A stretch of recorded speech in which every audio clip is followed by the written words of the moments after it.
الحمد لله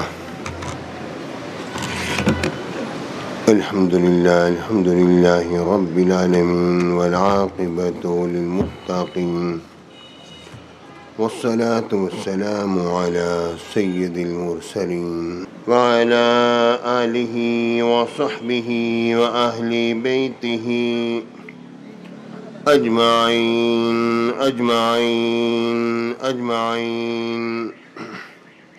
أما بعد فأعوذ بالله من الشيطان الرجيم بسم الله الرحمن الرحيم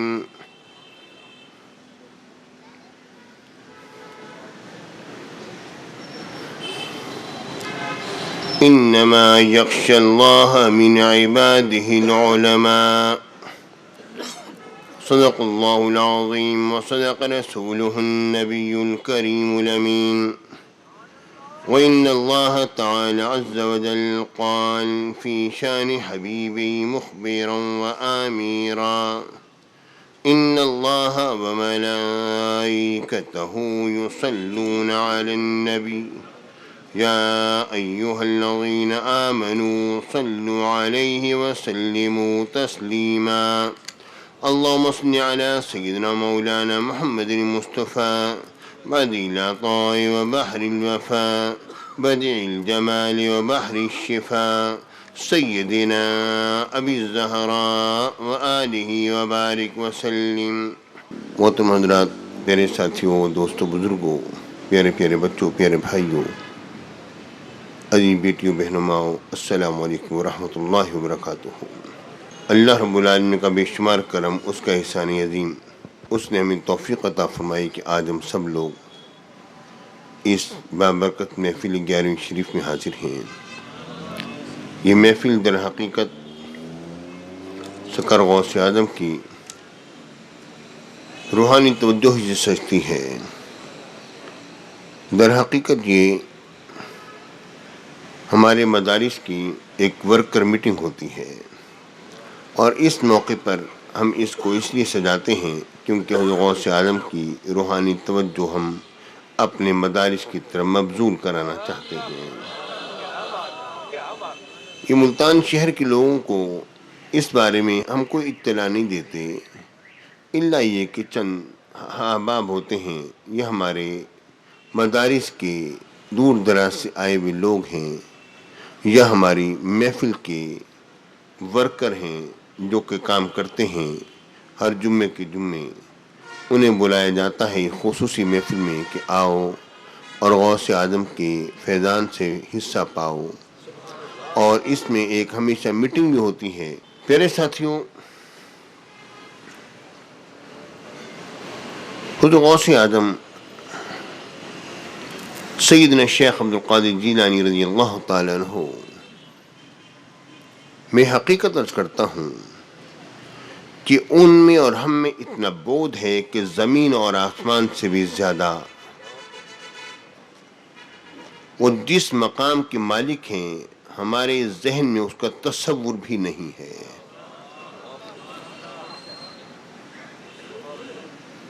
وہ ایک ایسی عظیم بارگاہ ہے جہاں پر کہ کسی ولی کی مجال نہیں پڑتی. وہ ایک ایسی بارگاہ ہے جو کہ مولا کائنات کی ایک برہان ہے. اگر حضرت علی کو پہچاننا ہو تو غوث اعظم کے قریب آ کے دیکھو.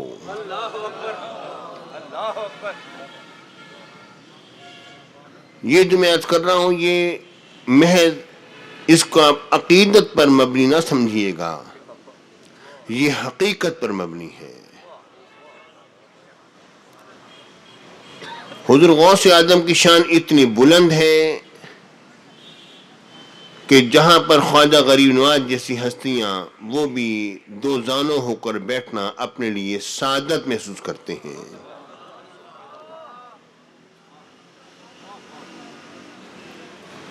ہر ولی کا اپنا مقام ہے. پیارے ساتھیوں، بات یہ ہے کہ ہمیں ضرورت ہے 1000 روپے کی، ہمیں وہ بھی کفایت کر جائے گا جو کہ 1,00,000 روپے دینے والا ہے. ہمیں وہ بھی کفایت کر جائے گا جو کہ 10,000 روپے دینے والا ہے، ہمیں وہ بھی کفایت کر جائے گا جو 10,000 روپے دینے والا ہے، ہمیں وہ بھی کفایت کر جائے گا جو کہ 1 کروڑ روپے دینے والا ہے، ہمیں وہ بھی کفایت کر جائے گا جو 1 ارب روپے دینے والا ہے۔ ہمیں تو 1,000 روپے کی ضرورت ہے نا۔ جب ہم دیکھیں گے کہ ہماری خواہش جس سے پوری ہو گئی، ہم تو اسی کے متوالے ہو گئے کہ اس نے ہماری خواہش پوری کی تھی، مگر پتہ تو اسے چلتا ہے جو کاروباری ہوتا ہے کہ دوسرا کس مقام کا ہے۔ پیارے بھائیوں، ہماری جو چھوٹی چھوٹی خواہشیں اور جو چھوٹی چھوٹی تمنائیں ہوتی ہیں، یہ تو ایک اللہ کا، ایک عام مقدس اللہ کا ولی بھی پورا کر سکتا ہے، مگر جو اس میں جانے والے ہیں انہیں پتہ ہے کہ غوث اعظم کس شان کے مالک ہیں اور وہ کیا کچھ کر سکتے ہیں، اور وہ کیا کچھ کر سکتے ہیں۔ پیارے ساتھیو، حضور غوث اعظم کو خود بھی اندازہ تھا، بلکہ ان کو اندازہ کیا، ان کو معلوم تھا کہ میں کیا ہوں۔ آپ کو یہ معلوم تھا کہ میں کیا ہوں، آپ کو اپنے مرتبے کا علم تھا۔ پیارے ساتھیو، حضور غوث اعظم سیدنا شیخ عبد القادر جیلانی رضی اللہ تعالیٰ عنہ کے متعلق حضرت قبلہ مجد الفسانی علیہ رحمہ فرماتے ہیں، وہ یہ فرماتے ہیں کہ اللہ تعالیٰ تک پہنچنے کے 2 معاملات ہیں۔ ایک وہ ہے جو بغیر کسی واسطے اور وسیلے کے اللہ تعالیٰ تک انسان پہنچتا ہے، اور وہ انبیاء ہیں۔ اللہ تعالیٰ ان کے دل میں خود اپنے وجود کا تیقن پیدا فرماتا ہے اور اپنے جلوے دکھاتا ہے، اور جس کو چاہتا ہے ان کی کھلی آنکھوں سے اپنا دیدار کراتا ہے اور کسی کو کسی انداز میں اپنا قرب عطا فرماتا ہے۔ یہ انبیاء کا مقام ہے جس پہ کہ کوئی واسطہ اور وسیلہ رب العالمین نہیں رکھتا۔ اور دوسرا جو رب کا قرب کا جو ذریعہ ہے، حصول جو ہے، وہ ولایت کا ہے۔ پہلا نبوت کا ہے جس میں کوئی واسطہ اور وسیلہ نہیں، وہ رب العالمین ڈائریکٹ عطا فرماتا ہے، اور ایک وہ ہے جس میں رب العالمین واسطہ اور وسیلہ رکھتا ہے، اور اس کے سرخیل مولا کائنات علی بن ابی طالب کرم اللہ تعالی وجہ الکریم ہیں۔ اور پھر کہتے ہیں کہ یہاں حضرت علی مولا کائنات کا جب وصال پاک ہوا تو رب العالمین نے یہ کام ان کے 2 شہزادوں حسنین کریمین امام حسن مجتبی اور امام حسین سید الشہداء سے لیا، اور اس کے بعد پھر یہ سلسلہ چلتا چلا گیا یہاں تک کہ امام زین العابدین اور یہ ائمہ اثنا عشر جو ائمہ ہدا جنہیں ہم کہتے ہیں مشہور ہیں، ان میں ہوتا گیا اور چلتا رہا یہ سلسلہ، اور یہ دنیا کو سیراب کرتے رہے، یہاں تک کہ جب یہ خیر اور یہ ولایت کا منبع اور یہ ولایت جو ہے جس تک کہ پہنچی شیخ عبد القادر جیلانی رضی اللہ تعالیٰ عنہ پر، تو اس کے بعد پھر بس ہو گئی، اور وہاں پر آ کے سارا معاملہ ٹک گیا اور رک گیا۔ اللہ رب العالمین نے انہیں مقرر فرما دیا کہ اب آپ نے اس فیض کو ہمیشہ کے لیے جاری کرنا ہے، اور یہ فیض اب آپ سے جاری ہوتا رہے گا۔ تو حضور غوث اعظم سیدنا شیخ عبد القادر جیلانی رضی اللہ تعالیٰ عنہ آپ نے اس فیض کو پہنچایا، اور پھر آپ نے ایک اعلان بھی فرمایا، فرماتے افل الشموس الاولین والشمسنا ابدا علی فلک العلا لا تغرب، فرماتے ہیں کہ پہلوں کے سورج جو ہے وہ طلوع ہوئے اور وہ غروب ہو گئے، لیکن میرا سورج ہمیشہ طلوع رہے گا۔ کیا مولا کائنات کا فیض مجھ سے ہمیشہ ہمیشہ کے لیے تا قیامت اولیاء اللہ کے لیے جاری و ساری فرما دیا۔ پیارے ساتھی، حضور غوث اعظم کے دعوی ایسے ہیں جس کا کوئی انکار نہیں کر سکتا، اور آپ کو رب العالمین نے یقیناً ایک ایسی شان عطا فرمائی جو نرالی شان ہے۔ حضور غوث اعظم سیدنا شیخ عبد القادر جیلانی رضی اللہ تعالیٰ عنہ آپ کی کرامات، در حقیقت میں یہی بات کہوں گا جس طرح کہ میں حضور علیہ السلام کے معجزات کے متعلق کہتا ہوں کہ میرے آقا کے معجزات اتنے اس دنیا میں ظاہر ہوئے جس کا تحمل یہ دنیا کر سکتی تھی، کہ جس کا تحمل دنیا کر سکتی تھی، اتنے معجزات کا ظہور ہوا۔ ورنہ تو میرے آقا کا نام مبارک جو ہے اگر ایک مردے پر پڑھا جاتا تو وہ بھی زندہ ہو جاتا۔ یہ امام بوصیری کے شعر کا میں نے خلاصہ پیش کر دیا۔ پیارے ساتھیوں، بات اصل میں یہ ہے کہ حضور غوث اعظم کی شان کا ظہور بھی یہاں پر اتنا ہوا جس کا کہ تحمل یہ دنیا کر سکتی تھی، وگرنہ آپ کو جو رب العالمین نے مقام عطا فرمایا، یوں کہا جائے کہ مولا کائنات کے خزانوں کے آپ مالک ہیں۔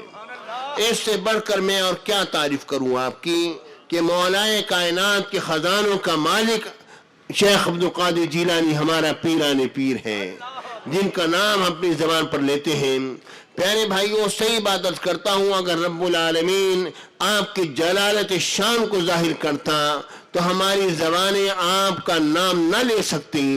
لیکن رب العالمین نے ہم پر کرم فرمایا کہ پروردگار نے غوث اعظم کی جلالت شان کا اظہار اس طرح سے نہ کیا۔ بات اصل میں یہی ہے، جس طرح کہ امام بوصیری نے کہا، جس طرح کہ میں نے ابھی عرض کیا کہ اگر نام محمد اگر پڑھ کے دم کر دیا جاتا مردے پر تو زندہ ہو جاتا۔ میرے آقا کی شان، حضور کی شانوں کی شان، میرے آقا کی تجلیات جس ولی میں صحابہ کرام کے بعد جس ولی میں چمکی ہیں وہ شیخ عبدالقادر جیلانی اپنا ثانی نہیں رکھتے۔ پیارے ساتھیوں، ایک بات ذہن میں رکھو کہ انبیاء کرام کے معجزات بصورت کرامات اولیاء اللہ میں ظاہر ہوتے رہتے ہیں، یہ بات اپنے ذہن میں رکھو، اور یہ ہم اہل سنت کا مسلمہ اصول اور ضابطہ ہے کہ انبیاء کرام کے جو معجزات ہوتے ہیں وہ بصورت کرامات اولیاء اللہ میں ظاہر ہوتے ہیں، اور یہ نبی کا فیض ہوتا ہے جو کتنے امتیوں میں اور اولیاء میں جاری و ساری کر دیتا ہے۔ آپ نے حدیث پاک بارہا مرتبہ سنی، بخاری شریف کی حدیث پاک میں آتا ہے کہ سیدنا اسرائیل علیہ السلام حضرت موسیٰ علیہ السلام کے پاس پہنچ گئے، بغیر اجازت لیے کہ روح قبض کرنے کا ارادہ کیا تو موسیٰ علیہ السلام نے جو تماچا مارا تو اسرائیل علیہ السلام کی آنکھ پھوٹ گئی۔ مشہور حدیث ہے، بخاری کی حدیث ہے۔ موسیٰ علیہ السلام نے تماچا جو مارا تو حضرت اسرائیل علیہ السلام کی آنکھ پھوٹ گئی۔ وہ پھوٹی ہوئی آنکھ لے کے رب کی دربار میں حاضر ہوئے، یا اللہ تو نے اپنے ایسے بندے کے پاس مجھے بھیجا ہے جو موت کا ارادہ ہی نہیں کرتا ہے۔ اندازہ کے لیے رب العالمین نے فرمایا، ان کو ان کی آنکھ واپس کی، اور یہ نہیں کہا کہ اے موسیٰ میرا بھیجا ہوا تھا، آپ کو ایسا نہ کرنا چاہیے تھا، یہ بات نہیں کہی، کیونکہ جو زیادہ مقرب ہوتا ہے اس کی شان زیادہ ہوتی ہے۔ بخاری کی حدیث ہے پیارے ساتھیوں، رب العالمین نے ان کی آنکھ واپس کی اور فرمایا، جاؤ میرے اس بندے کے بعد جاؤ اور جا کے عرض کرو ایک بیل کی پشت پر ہاتھ رکھ دیں، جتنے بال ہاتھ کے نیچے آئیں اتنے ہر بال کے عوض 1 سال کی عمر بڑھا دوں گا۔ جب اسرائیل علیہ السلام نے جا کر دوبارہ یہ بات عرض کی تو انہوں نے رب کی بارگاہ میں عرض کیا، اے میرے رب، اے میرے اللہ۔ اس کے بعد رب نے فرمایا پھر موت ہے۔ جب یہ بات آئی تو موسیٰ علیہ السلام نے کہا، یا اللہ پھر ابھی کیوں نہیں؟ یعنی اے پروردگار، میں تو تیری بارگاہ میں حاضر ہونے سے تو گریزہ نہیں ہوں، مگر یہ بغیر اجازت جو آگے تھے یہ چیز ٹھیک نہ لگی تھی۔ تیرے بارگاہ میں حاضر ہونے سے میں گریزہ نہیں ہوں، تو ابھی حاضر میں تو حاضر ہوں، میری روح تو ابھی کم فرما لے، ٹھیک ہے۔ مطلب کیا ہے پیارے بھائیوں، یہی چیز جب نبی کا فیض اولیاء میں جاری ہوتا ہے تو اولیاء کو یہ مقام حاصل ہوتا ہے، چاہیں تو موت کو قبول کریں چاہیں تو نہ کریں۔ لیکن جو میرے آقا حضور علیہ السلام کے فیض کا منبع ہوتے ہیں تو ان کے شان پھر اسی انداز میں ظاہر کی جاتی ہے۔ اس طرح مجھے ایک بات یاد آئی، انور شاہ کشمیری صاحب نے شرح بخاری میں لکھا، کہتے ہیں کہ تماچہ کلیم میں تو اتنی قوت تھی کہ اگر وہ زمین پر مارے 7 زمینیں چورا چورا ہو جائیں، آسمان پر مارے تو 7 آسمان ریزہ ریزہ ہو جائیں۔ کیا وجہ تھی کہ صرف اور صرف اسرائیل علیہ السلام کی ایک آنکھ ہی پھوٹی۔ پھر خود ہی کہتے ہیں تقدیر الہی حائل ہو گئی تھی کہ رب نے یہ بات لکھ دی تھی کہ میرے اس فرشتے نے، اس ملک نے جو ہے وہ قیامت تک لوگوں کی روح کو قبض کرنا ہے، تو یہ لکھ دی تھی، اس لیے وہ تقدیر الہی حائل ہو گئی تھی، ورنہ تو اسرائیل علیہ السلام بچتے نہ تھے۔ تو اس طرح میرے شیخ نے فرمایا، غزالی زمان نے فرمایا، صاحب روضہ نے فرمایا، جب تماچہ کلیم میں اتنی قدرت ہے تو تماچہ حبیب کی قدرت کا عالم کیا ہوگا۔ اور پھر فرماتے ہیں در حقیقت موسیٰ علیہ السلام نے اسرائیل علیہ السلام کو یہ درس دیا، اے اسرائیل یہ تو ابھی بارگاہ کلیم ہے، تو ذرا خیال کرنا آگے بارگاہ حبیب آ رہی ہے، کوئی کام گڑبڑ نہ ہو جائے۔ پیارے ساتھی، یہ بات کرنے کا مقصد کیا ہے؟ اچانک یہ واقعہ میں کیوں حدیث پاک درمیان میں کیوں لے آیا؟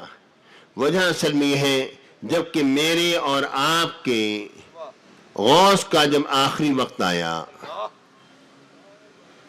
کیونکہ وہ جانتے تھے، اسرائیل علیہ السلام جانتے تھے کہ محبوبوں کی شان کیا ہوتی ہے، محبوبوں کی شان کیا ہوتی ہے۔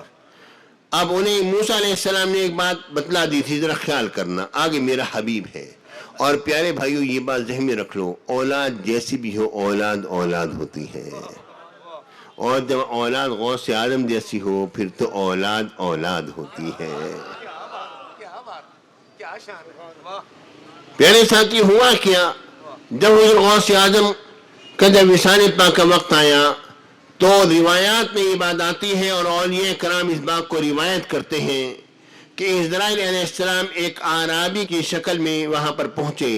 اور ایک نورانی مکتوب آپ کے پاس تھا جس میں لکھا ہوا تھا، یصل ھذا المکتوب من المحب الی المحبوب کل نفس ذائقۃ الموت۔ یہ مکتوب محب کی طرف سے ہے، محبوب کی طرف، یہ مکتوب ہے محب کی طرف سے محبوب کی طرف، کہ ہر جان نے موت کو چکھنا ہے۔ اسرائیل علیہ السلام جب یہ لے کر گئے تو اس کے بعد پھر سید حضور غوث اعظم سیدنا شیخ عبدالقادر جیلانی رضی اللہ تعالیٰ عنہ کی بارگاہ اقدس میں جب مکتوب جب پہنچا، آپ نے وہ مکتوب لیا، اور لینے کے بعد پھر آپ نے تازہ غسل خود فرمایا، نماز عشاء ادا فرمائی، اور دیر تک بارگاہ ایزدی میں سر بسجود رہے، اور امت محمدیہ کے لیے دعا کرتے رہے، اللہم اغفر لامت محمد صلی اللہ علیہ وآلہ وسلم، اللہم ارحم امت محمد صلی اللہ علیہ وآلہ وسلم، اللہم تجاوز عن امت محمد صلی اللہ علیہ وآلہ وسلم، یا اللہ امت محمدیہ کی تو بخشی فرما دے، تو اس پر رحم فرما، اس کے معاملہ کو درگزر فرما۔ آپ نے جب یہ دعا فرمائی، اور اس کے بعد پھر آپ نے سر اقدس کو جب بلند فرمایا تو غیب سے آواز آئی، ایتھا النفس المطمئنہ ارجعی الی ربک راضیۃ مرضیہ فادخلی فی عبادی وادخلی جنتی۔ اے نفس مطمئنہ، اپنے پروردگار کی طرف لوٹ، تو اس سے راضی اور وہ تجھ سے راضی ہے، بس میرے خاص بندوں میں شامل ہو جا اور میرے قرب کی جنت میں داخل ہو جا۔ اس کے بعد جب یہ آواز آئی، پھر آپ اپنے بستر پاک پر جملہ فگن ہوئے، آپ لیٹ گئے، آپ کے صاحبزادگان آپ کے ارد گرد تھے، فرمایا پرے ہٹ جاؤ، دور ہٹ جاؤ، اس وقت میں بظاہر تمہارے ساتھ ہوں، بباطن میں کسی اور کے ساتھ ہوں، اور میرے اور تمہارے درمیان کوئی نسبت نہیں، وہاں میرے اور تمہارے درمیان کوئی نسبت نہیں، میرے اور عام مخلوق کے درمیان، میں بھی اللہ کی مخلوق ہوں، لیکن ایسے مخلوق ہوں گے میرے اور عام مخلوق کے درمیان زمین اور آسمان جیسی دوری ہے، مجھے کسی پر قیاس نہ کرنا اور کسی کو مجھ پر قیاس نہ کرنا۔ آپ نے یہ بات فرمائی، اور اس کے بعد پھر آپ نے یہ بات کہنے کے بعد آپ نے فرمایا کہ میری تخلیق تم تمام امور میں تم سے برتر و بالا ہے، اور میں لوگوں کی عقول سے ماورا ہوں، میرا مقام مخدع المقام ہے، مجھے کوئی سمجھ نہیں سکتا، اور میرے پاس تمہارے غیر یعنی فرشتے آئے ہوئے ہیں، اور ان کو جگہ دے دو اور ان کے ساتھ ادب سے پیش آؤ، ایک جگہ خدا کی رحمت برس رہی ہے، ان پر جن ملائکہ پر جگہ تنگ نہ کرو، کشادہ ہو جاؤ۔ پھر آپ نے فرمایا اللہ اللہ اللہ، اور پھر فرمایا اور یہ فرماتے کہ آپ کی روح انور جو ہے وہ پرواز کر گئی، یعنی مطلب کیا ہے، اور پھر ہر طرف سے صدا آتی تھی انا للہ و انا الیہ راجعون، ہم اللہ کے لیے ہیں اور ہم اللہ ہی کی طرف لوٹ کر جانے والے ہیں۔ پیارے بھائیوں، بات اصل میں یہ ہے کہ غوث اعظم کی شان جب ہم دیکھتے ہیں تو ہمارے ان کے درمیان کوئی تعلق نظر نہیں آتا در حقیقت، سوائے اس کے کہ وہ بھی اللہ کے عبد ہیں اور ہم بھی اللہ کے بندے ہیں، وہ بھی اللہ کی مخلوق ہیں اور ہم بھی اللہ کی مخلوق ہیں۔ مگر جن فضائل و مکارم سے رب العالمین نے غوث اعظم کو نوازا ہے وہ انہی کا خاصہ ہے اور انہی کی شان ہے کہ رب العالمین نے آپ سے تا قیامت اولیاء اللہ کی باغ ڈور بھی آپ کے ہاتھ میں تھما دی، اور آپ نے فرمایا میرے دالان میں تقدیر جو ہے وہ حاضر ہے، جس طرح سے میں چاہتا ہوں تقدیریں بدلتا ہوں، اور جس طرح سے میں چاہتا ہوں میں دیکھتا ہوں، اور جو میں چاہتا ہوں سو کرتا ہوں۔ یعنی مطلب کیا ہے، آپ کو رب العالمین نے اپنی مملکت میں تصرف کا اختیار عطا فرمایا، اور جو غوث اعظم چاہے سو کرے۔ اللہ رب العالمین جس کو چاہتا ہے اختیار عطا فرماتا ہے۔ رب کے دیے ہوئے اختیار سے حضرت غوث اعظم نے مردوں کو زندہ کیا، رب کے دیے ہوئے اختیار سے آپ نے کیا کچھ نہ کیا، آپ نے یہ حضرت خضر علیہ السلام تک کو فرمایا، جب آپ اڑتے ہوئے خضر علیہ السلام جا رہے تھے، آپ اپنی کرسی مبارک سے آپ نے پرواز فرمائی اور فرمایا قف یا اسرائیلی، اے اسرائیلی ذرا ٹھہر تو صحیح، واسمع کلام محمدی، اور آج تم محمدی کے کلام کو سن تو صحیح کہ محمدی کا کلام کیسا ہوتا ہے۔ پیارے بھائی، غوث اعظم کی شان بہت بلند اور بالا ہے۔ ہم جتنے بھی اولیاء اللہ کو جانتے ہیں الحمدللہ تمام کی شان بہت بلند اور بالا ہے، مگر میں نہیں جانتا کہ غوث اعظم کی انتہا کو کون سمجھے گا۔ جہاں تک میرا اعتقاد ہے اور جہاں تک میرا یقین ہے، میں یہ بات جانتا ہوں کہ حضور غوث اعظم کی عظمتوں اور رفتوں کو علی جانے، حسنین جانے، ائمہ ہدی جانے اور اللہ جانے اور اللہ کا رسول جانے حقیقت، ورنہ مخلوق میں باقی اولیاء اللہ اس شان کو کیا سمجھیں جو غوث اعظم کو رب العالمین عطا فرمائی ہے۔ بہرحال جہاں پر کہ ہمارے شیخ، ہمارے مرشد، جن کی رفتوں کو ہم سمجھنے سے عاجز ہیں، جن کی روحانیت، جن کی کرامات، جن کا علم اور جن کے تصرف کو ہم سمجھنے سے عاجز ہیں، وہ کیا فرماتے ہیں، کتاب لکھنے کے بعد فرماتے ہیں یہ کتاب میں نے غوث اعظم کی روحانی توجہ سے لکھی ہے، سگے درگاہ جیلانی فقیر سید احمد سید الکاظمی۔ پیارے بھائیوں، آپ غور کرو جن کے بارے میں ہمارا مرشد ایسے کلمہ لکھے وہ ان کی شان کیا ہوگی اور کیا ان کا مقام ہوگا۔ غوث اعظم یقین اولیاء اللہ کے سرخیل ہے، حیدر کرار مولا کائنات کے نائب ہے اور ان کے خزانوں کے وارث ہے اور ان کے مالک ہے۔ رب کی بارگاہ میں دعا ہے یا اللہ کچھ رہے یا نہ رہے، غوث اعظم کی غلامی رہے، ان کی غلامی کا پٹا رہے ہمارے گلے میں۔ پیارے بھائیوں، اب تو ولایت کی معراج یہ ہے کہ ان کے قدموں تلے ہماری گردنیں آ جائیں۔ اب تو ولایت کی معراج یہ ہے جس کی شان یہ ہو کہ ولایت کی معراج بن جائے، ان کے قدم ولایت کی معراج بن جائیں، ان کی رفتوں کو کون جان سکتا ہے۔ رب کی بارگاہ میں دعا ہے یا اللہ غوث اعظم کی سچی نسبت عطا فرما اور ان کی سچی غلامی نصیب فرما، اور یا اللہ ہمارے مرشد کریم کا خصوصی فیضان ہمیں نصیب فرما جو کہ غوث اعظم سے ہو کر آ رہا ہے، اور ہر سلسلے کو جو فیض مل رہا ہے غوث اعظم کے دریا سے مل رہا ہے، وہیں سے فیض نکل رہا ہے۔ رب کی بارگاہ میں دعا یا اللہ ہم سب پر کرم فرما،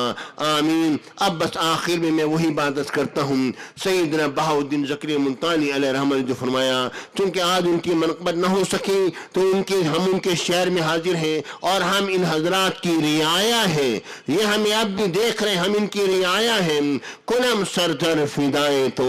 فدائے خاک پائے تو، فقیر تو گدائے بے نوائے تو، بجا جویم رضائے تو، بدل دارم وفائے تو، کنم دردیدہ جائے تو، با امید لقائے تو، بہاؤالدین ملتانی کند ہردم ثنا خانی کہ تو محبوب سبحانی و محی الدین جیلانی۔